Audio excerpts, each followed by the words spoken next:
Moj prvi gost, gospodin Rajko Ostojić. Gospodine Ostojić, prvo dobar dan, odnosno dobro jutro, dobrodošli. Kako kome? Meni dobar dan. Nama je dan i jutro, ali ovim našima, nažalost, ljudima koji su poplavljeni, nije dobro, ni dobro jutro, ni dobar dan. Tako, teško je gledati to. Istina, vezano za poplave, to sam vas htjela pitati, postoji i taj zdravstveni aspekt koji se dosta zanemaruje. Vrlo je plastično sad prikazan u Obrovcu, došlo je do miješanja voda, sve treba oprati, sve treba dezinficirati, puno toga treba i baciti.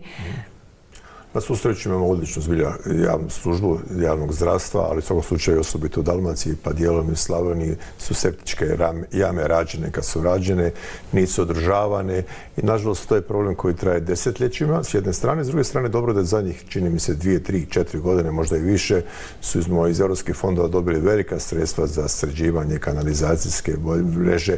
Mislim da se to u Slavoniji napravilo jako dobro, nešto u Dalmaciji. Petrinja loše, to znate i sami, Petrinja je grad koji će, nažalost, ne daj Bože, bankrotirati upravo zbog problema sa kanalizacijom i odvodnjom i svih onih marifetljuka koje je rađeno. Dobro, ali možda ovo prilika da se sve to napokon riješi. Tako je, da pa gled 21. stoljeća, ako ne možemo imati pitku vodu u cijeloj Hrvatskoj, nažalost ima dijelova Zagreba gdje nemamo pitku vodu, čistu vodu, ali uvjeren sam da će to naše službe za javno zdravstvo napraviti. Poruka, nema panike. To će službe za javno zdravstvo napraviti, to će cisterne, dobre pitke vode i to će biti riješeno. Što se tiče zdravstvenog dijela, što se tiče ovog dijela poplava, očito nasipi popuštaju. Sad čujem da je oko Siska problem, Petrinje i nadam se da se Gunja neće ponoviti. U Gunji sam bio prije par godina, tad sam bio ministar i to je bilo strašno. Ne ponovilo se. Kaže gospodin i Plenković, ali i ministar unutarnjih poslova, to su klimatske promjene, ekstremni uvjeti. Je li vrijeme da se službe uhvate u koštac s onim što očito jesu klimatske promjene i na promptniji i aktivniji način i kada ne pada kiša se pripremaju upravo za ovakve situacije? To treba napraviti upravo tako. Kad padne kiša, gotova je stvar. Treba napraviti, predvidjeti tu situaciju, napraviti preventivu. U kojem slučaju sutra imamo u Saboru nacionalnu razvojnu strategiju do 2030. Tamo je vrlo jasno ukazano na sigurnost i na sve ove takozvane rizike od katastrofa. To su baš se tako i zove. Postoji nacionalni plan MUP-a koji se zove rizik od katastrofa, poplava, potresa i epidemije. Čini mi se da iz COVID pandemije i poplava koje se ponavljaju nismo puno naučili. Tu treba puno više raditi. Eto, i sad je to uvod u ovaj drugi dio našeg razgovora. Epidemija, proglašena je naravno i u Hrvatskoj kraj epidemije nakon što je proglašen kraj pandemije.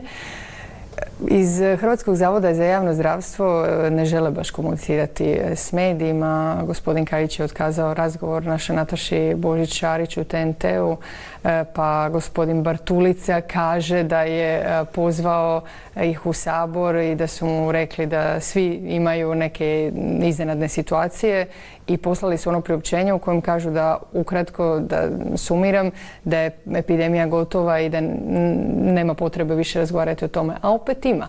Jer ako se vodimo onom svaka kriza nas nečemu može naučiti, važno je i vrijedno da napravimo rezime što smo mi to naučili, a što smo možda propustili. Tako je, to je najveća epidemija od 100 godina. Dakle, danas se puni 40 godina od prvog pacijenta sa AIDS-om, SIDom. Vi ste mladi, ali ja se dobro sjećam kako je to izgledalo prije 40 godina, koja je to bila panika kod nas zdravstvenih radnika i tako dalje. A danas AIDS, pacijenti sa AIDS-om piju kavu s vama, on žive normalan život, hvala dragom Bogu. Tako će biti sa COVID-om za koju godinu, ali upravo zbog toga, malo prije sam ih pohvalio, a sad mislim moram da pokuditi Hrvatski zavod za javno zdravstvo, moraju dati informacije. Da, to sam vas htjela pitati što vi mislite, ali doista vaše osobno mišljenje, zašto se o tome ne želi očito razgovarati? Mogu proširiti problem. Dakle, ne idu u medije, možemo 100 biti razloga, ali znate šta su oni napravili?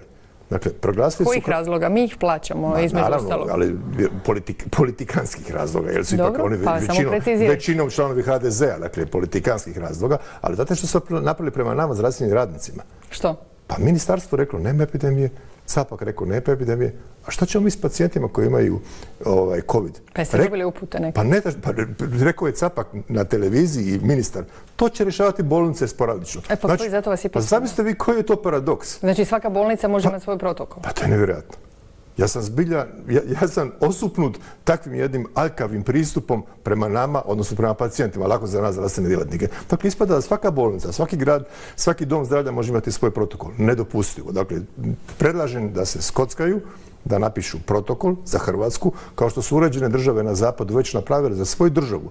Ne za regiju, ne za county, ne za županiju, nego za državu. Prema tome to treba napraviti odmah, jer koliko je već 7 dana su proglasili prošli četvrtak ili pretprošli da nema epidemije, a mi ne znamo što da radimo. Liječimo po starim smjernicama, liječimo sporadično, dakle zato su tu, zato ih plaćamo. Plaćamo ih između ostaloga i da dolaze vamo u medije. Dakle između ostalog, ali naravno da odgovaraju na pitanja, ali ovo je nešto što je apsolutno nedopustivo. Da ja danas ne znam kako liječiti i kako liječiti svog pacijenta, koliko je on u epidemiji, koliko mora biti kod kuće, koliko mora biti u bolnici i tako dalje i tako dalje. Mi se naravno pridržavamo smjernica, mi pratimo literaturu, ali nije to naš posao. Mi smo internisti, kirurzi, pedijatri, psihijatri i tako dalje. Zato postoji Hrvatski zavod za javno zdravstvo koji mora dati potpuno jasan naputak. Dok su se slikavali, dok su bili super viliji, super capaki, dok su se bili ležerno naslonjeni na cjepiva, sramotna slika, bili su super zvijezde. A danas, kad se treba suočiti ponovo sa jednim follow-upom i pomoć našim ljudima, nestali su iz medija, nestali su od svukuda. Ili kad treba napraviti jednu retrospektivu, jer činjenica je da je bilo raznih poteza i situacija, bilo iznimaka, imali smo COVID izbore, sjećate se, nije bio aktiviran članak 17, pa je bila priča oko toga. Njihova je sad odgovornost. Ono što me zanima, pratite naravno intenzivnije nego ja zdravstvene situacije, ovo ne mora naravno biti zadnja ovakva situacija u našem životnom vijeku. Mislite li da je onda ova garnitura iz ovoga što je pokazala spremna za eventualne nove javnozdravstvene izazove? Apsolutno ne. Rezultati ukazuju na to. Mi smo 3. po smrtnosti. Mi smo 3. ili 7. zemlja u svijetu, 3. u Europi. 3. u Europi. Tako je, ali to su podaci koji nismo stvorili vi i ja, nego Svjetska zdravstvena organizacija, EMA, dakle svi oni koji prate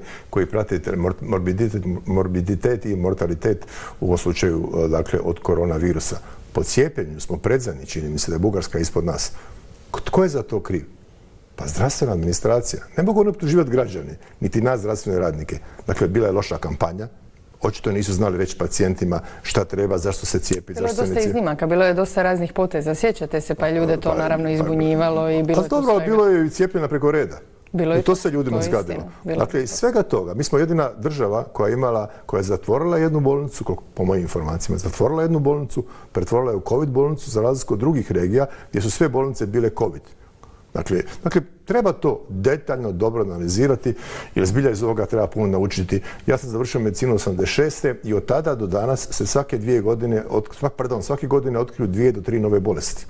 Dakle, ja se bavim jetrom, hepatitis C. Kad sam završio medicinu, bio nepoznata bolest. Otkriven je 90. a danas 23. je izlječiva bolest. Dakle, u 40 godina nismo znali za bolest, saznali smo, opasna bolest, našli smo sjajne lijekove, izlječivo se danas 100%.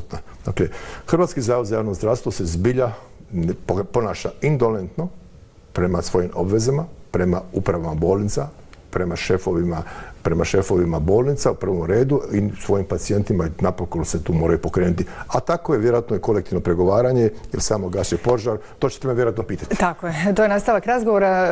Uvešću u ovaj drugi dio razgovora na ovaj način, a i sami ste to spomenuli. Sjećate se kad se pljeskalo medicinskim djelatnicima, namjerno kažem djelatnicima, jer tu su i medicinske sestre, i nezdravstvenim i medicinskim koji rade u bolnici. Istina, i bili su heroji. Jako dobro taj termin, ali da, i što se sad događa? Događa se da isti ti sindikati ili dio sindikata već mjesecima pokušava sjesti za stol, pregovarati. Jučer prvi put su sjeli, koliko mi je poznato, s ministrom. Jedino što je dogovoreno je da će se dalje dogovarati. S druge strane, s liječnicima se dogovorio premijer osobno. Što mislite o tome? Diskriminacija, to se tako ne radi. I liječnici su riješili svoj problem, ako možemo reći da je problem samo u visini plaće. Imamo tu i naravno problem upravljanja bolnicama. Ali gospođo Okreljanak, moramo reći da su prije par godina ili godinu dana riješili to svoj problem. Riješili vozači saniteta i prije godinu dana riješile medicinske sestre, prvostupnice, one koji su završili fakultet. Mi danas imamo sjajne medicinske sestre koji su u međuvremenu doktor znanosti. I to je problem Ministarstva zdravstva. Dakle, od zadnje 2 godine oni su samo gasili požar, ponovit ću. Prvo, sjetite se, vozači saniteta. Dakle, vozači hitne voze hitnu, voze po 200 na sat, sanitet ne. On prebacuje pacijenta koji ide na dijalizu, ajmo reći, uvjetno rečeno, taksi služba, pod navodnike, naravno, ne u pravom smislu. Specifična. Ali imali su zbilja niske plaće. I onda je naravno gospođa Grba-Bujević, koja je saborska zastupnica, šefica hitne, bila u problemu i uskočio je Beroš i podigao dakle, koeficijent vozačima, s razlogom je podigao, jednima i drugima. Onda su došle medicinske sestre koje su završile fakultet i njima zbilja treba pomoć. Njima treba, dakle, završile su fakultet, višu školu, odnosno visoku školu, dakle, moramo poštovati tu diplomu i moramo im dati koeficijent. Onda je pomogao i njima, a sada je pomogao i liječnicima koji su međuvremenu završili po novom programu specijalizacija. I tu je problem. U 2 godine... Možda pomogao nije ispravna riječ, ali dobro, da. Mislim pomogao, ispravio je nepravdu. Jer kad imate fakultet diplomu, morate je honorirati. Mislim, to je potpuno jasno. Ali to je ključan problem. On je 2 godine rješavao parcijalno. I sad, ni vi, ni ja, ni moje kolege se ne sjećamo više kome je šta napravio. I napravio je disbalans u tim razredima, umjesto da ih je stavio sve za stol i rekao je upravu ste, to možemo riješiti, ovo ne možemo riješiti. A zašto se ne ide u sveobuhvatnija rješenja? Nije mi jasno to. Evo, zato vas podsjećam. Dakle, 3 problema, 3 požara i sad je zadnji put izbjegao. Izbjegao ono što je njegov problem, pa i sad na jučerašnjem sastanku. Ko je s njim bio? Ministar financija i ministar rada. Tako. Pa, znači, prostite, ali time ukazuje on sam da nema nikakve snage. Prvo mu je premijer uskočio da riješi problem, ugasi požar, sad mu pomaže ministar financija kao, ajmo reći, drugi, treći čovjek države. Mislite li da se njemu uskače ili možda on nema slobodu ili ingerenciju? Kombo. Kao pizza, kombinacija, svega i svačega. Dakle, mislim da je to naprosto situacija koju se naprosto treba riješiti ministar. Ja kad sam pregovarao sam svima, isključivo ja. Ne tadašnji premijer, ne tadašnji ministar financija. Niste zvali vaše kolege, ministre? Ja sam se svađao s njima.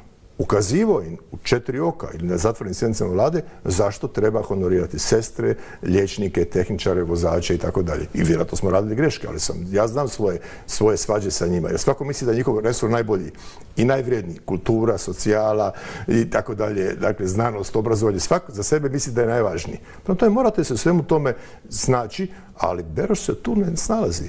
I on je zakomplicirao. On je zakomplicirao spašavajući u prvom redu Maju Grbu-Bujević, ponovit ću, nakon toga spašavajući vjerojatno nekoga iz sestrinstva, a sada na kraju spašavajući pod navodnike određenu skupinu liječnika. Ali ključno je ovo, gospođo Klenak. U svemu tome on je riješio samo jedan segment sestara, tehničara, vozača i liječnika. Ja nisam dobio 10%. Dobili su liječnici kojima se sad priznala specijalizacija koju su oni napravili prije 3-4 godine. Jer prije ta specijalizacija nije postojala. Dakle, teško je ići sa istinom u medije. Ko je kriv i odgovoran? Isključivo je samo Ministarstvo zdravstva. Što vi mislite, zašto mi nikako da ugledamo tu jednu ozbiljnu sveobuhvatnu reformu? Direktno će biti, je li moguće da su ti s jedne strane politički interesi u smislu bazena za zapošljavanje s jedne strane i administracije i čelnika, a s druge strane interesnih skupina toliko jaki da nitko nije to zdravstvo reformirao na način da pruža što kvalitetniju uslugu za novac koji već svi uplaćujemo. Iskreno ću reći, zdravstvo je 29-30 milijardi kuna. Kunama mi je lakše. To je 30 milijardi problema. Ja kad sam napravio objedinjenu javnu nabavu prvu godinu dana, uštedili smo točno 490 milijuna kuna. Ja sam sebi napravio 490 milijuna neprijatelja. S razlogom, jer kad si moraš napraviti objedinjenu javnu nabavu. Ne možeš dozvoliti da isti lijek, isti endoskop, isti ultrazvuk kupuje svaka bolnica u različitim cijenama. Zapošljavanje. Odgovor je točan. To se radi o parcijalnim interesima. Ministar, pohvalit ću ga sada, zaposlio 2900 sestara, 1800 liječnika. A znate koliko je nezdravstvenog osoblja? Skoro 3500. U sustavu. Kako je to ušlo? Tko ih kontrolira? Tko ih zapošljava? Znači da očito ne kontrolira sustav. I to je problem koji se dakle nameće i koji je eksplodirao zadnjih nekoliko godina. Dakle, to je naprosto slučaj, dakle, umjesto da se zapošljavaju zdravstveni radnici, zapošljavaju se nezdravstveni radnici na način koji je meni potpuno nejasan. Ja kad vidim brojke koje on rekao, to nije napisao novinar, on to rekao u kameru, direktno u kameru, to sam postavio pitanje u Saboru, vidio sam da on naprosto na to ne zna odgovor, da ga je iznenadio taj podatak. Jer očito išao samo sa podacima pro bono, pro favor, dakle puno sestara, puno liječnika, ali ne i ne zdravstvenih djelatnika. Puno interesa. Ministar tu treba lupiti šakom na stol, početi raditi neke prioritete, prvenstveno na korist pacijenata, kao što sam ja primjerice jednoj skupini pacijenata, nadam se, omogućio sam zakon o medicinski pomognutoj oplodnji, a ne da danas u 21. stoljeću vidimo dvije tragične slike, fotografije, dvije starije gospođe koje leže u istom krevetu u sisačkoj bolnici i nažalost tijela pokojnika koje leže na podu u jednoj zagrebačkoj bolnici u srcu grada Zagreba. To je tragedija. To su najtužnije slike koje sam ja u životu vidio, ne samo ja, nego su to napravili puno pametniji od mene i novinari, i urednici, i kolumnisti, i sociolozi. To je naprosto tragedija. Dvije starije gospođe, nečije mame, nečije bake, prabake, zajedno u istom krevetu. I nečija tijela na podu. I danas upravo sad čitam, prije sam došao kod vas, da je ravnateljica napokon priznala. Upravo to sam htjela reći, da. Znači, pročitali ste vi, ja sam zadnju sekundu uletio, priznala da se to dešavalo. Znači, ništa od te teorije urote koju Tomašević i ekipa stalno smatra da je neko drugi kriv. Dešavalo se u toj bolnici koju Tomašević, toj ravnateljici, daje nagradu grada Zagreba, u bolnici u kojoj se ne provodi abortus već, tek se provodi za 3 mjeseca, a ne 1,5 dana od kada je on mogla to napraviti. I sad je priznala da se to desilo, da nije teorija urote i nikome ništa. Sramota. Gospodine Ostojić, hvala vam na gostovanju. Hvala vam.